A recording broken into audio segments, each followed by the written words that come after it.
আমাকে দেখা যাচ্ছে না কেন? তোকেও দেখাচ্ছে, দুজন কি দেখা যাবে? দেখ আমাকে দেখাচ্ছে কিন্তু তোমাকে দেখাচ্ছে।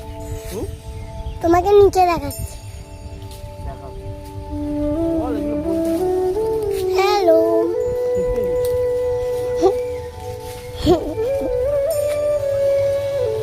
বলছি যে ট্রি ম্যাঙ্গোতে এসছি আমরা।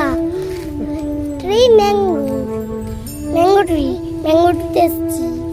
তার পাশে একটা নদী, তার আগে একটা কালতলা। আমি ছবি তুলছি। মা আরে ব্যাগে ভরছে, বাবা গাছে উঠে আছে, আর একটা কাকাই গাছে উঠে আছে। বলছি টাটা।